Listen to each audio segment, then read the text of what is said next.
खाधो वठी रुको चवंदा असलम भट्टी कराची मां। जी भट्टी साहब छा चवणु चाहींदा? जी अॼु आउं काज़ी साहब जी तवजह ॾियारींदुसि पाकिस्तान जे कर्ज़े जी तरफ़। जी जी। छा उन जे लाइ मुबारकूं ॾियां त सेंचुरी थी वई आहे।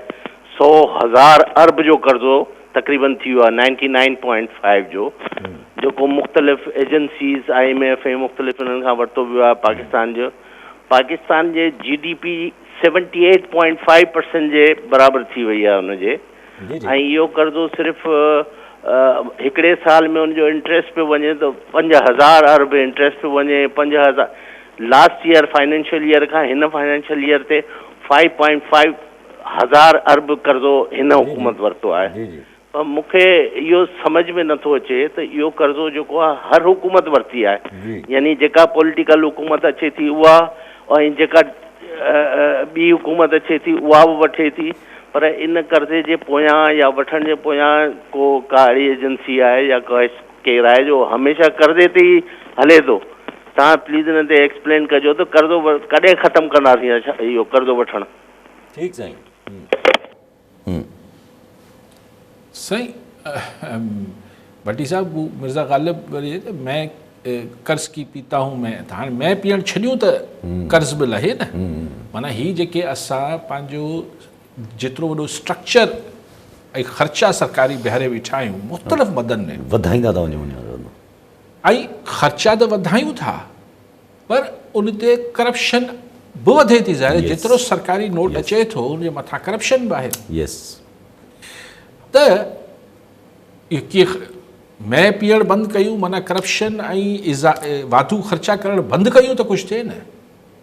अञा असां हीअ जेको माण्हू चवनि था त हेतिरी डिविजन्स वफ़ाक़ में अञा आहिनि, अरिड़हीं तरमीम जे बावजूदि जेके खाता हाणे सूबनि खे हलिया विया आहिनि, हीअ ख़तमु वफ़ाक़ छो न कया? वफ़ाक़ी ब्यूरोक्रेसी ऐं वफ़ाक़ में हुन ज़हनियत जे माण्हुनि खे पक हुई त हिकु ॾींहुं असीं वापसि सूबनि खां त हरू भरू डिविजन्स ख़तमु, मिनिस्ट्रियूं ख़तमु कयूं था, डिविजन्स में माण्हू वेठा हुजनि जो वापसि सूबनि खां असीं खाता वठंदासीं। मिसाल चवां त इहो ख़तमु थी नथो सघे। कीअं थींदो? भट्टी साहब तव्हांजे घर में, मतिलबु चलो भट्टी साहब जो नथा, पर कंहिं बि घर में हिकिड़ो माण्हू जी आमदन जेका आहे हू 100 रुपयो आहे, ख़र्च 250 आहे, 75 रुपए जो खसारो आहे, त पोइ तव्हां 75 रुपया हितां हुतां पटसट करे कर्ज़ा वठी व्याज ते हितां हुतां वठी अची 175 रुपया पंहिंजो ख़र्च पूरो कयो था। पर साल खां पोइ हू 75 रुपया जेको तव्हां वरिता हुआ उहो त ख़ुदि 100 रुपयो थी वञे थो, व्याज बि लॻी थो वञे, छाकाणि त हुनजो व्याज लॻी वञे थो।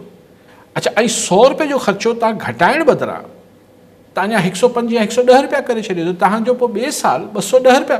त इहो त को जादू थिए त ॿी ॻाल्हि आहे। इहो त को तरीक़ो न आहे जो हीउ कॾहिं बि ख़तमु थींदो। त हीउ जेको लोकल पाण अक्सर ॿुधंदा आहियूं गर्दिशी कर्ज़ा, हीउ जेको हिन में आहे सेक्युलर डेट, जेको एनर्जी सेक्टर में आहे, पेट्रोल ऐं पोइ ख़रीदारी पोइ विकिरो, सर्कुलर डेट। भाई तव्हां बिजली ते एतिरा पैसा मथां वठो पिया, हाणे चवनि था त अॻिला 3 महीना महांगी बिजली 1 रुपया समथिंग यूनिट वधाए छॾींदा।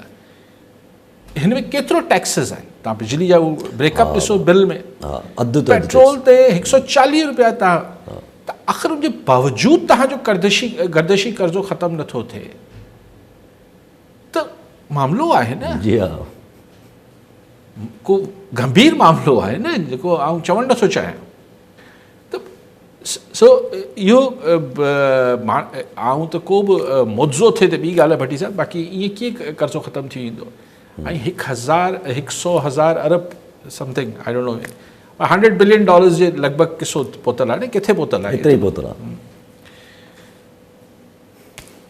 छा हिन जो को इलाजु? मूंखे त न तव्हांजी एक्सपोर्ट्स वधनि पियो, अञा रहंदो। हिन महीने डिप्लीट थी आहे असांजी फॉरेन डायरेक्ट इन्वेस्टमेंट।